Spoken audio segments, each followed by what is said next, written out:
God is never at fault. Believe that. Never put the blame on God. Never. Never, because it's not true. Jeremiah said, if I sit down to settle matters with you, I will be a loser. I will lose the case. You can never take God to court and win. Never. No matter what you think God did to you, or God allowed to happen to you, which may not be the case anyway, God will never win the case. To convince yourself that God is never at fault.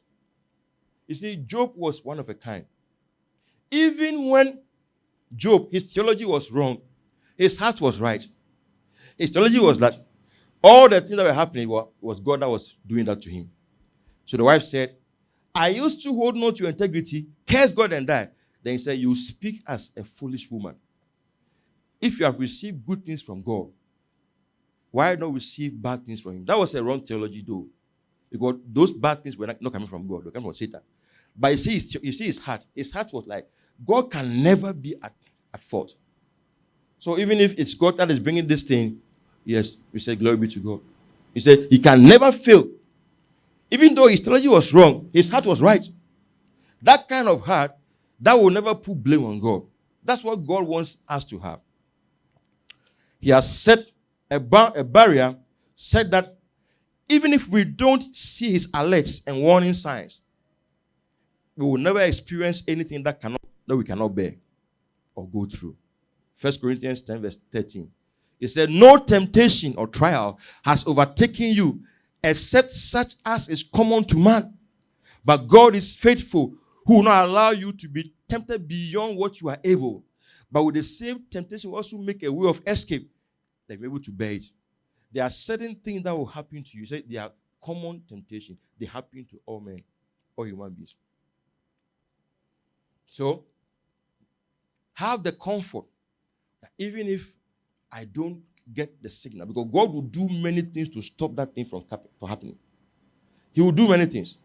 He will speak to you. If you don't listen, he will speak to somebody else. He will alert you.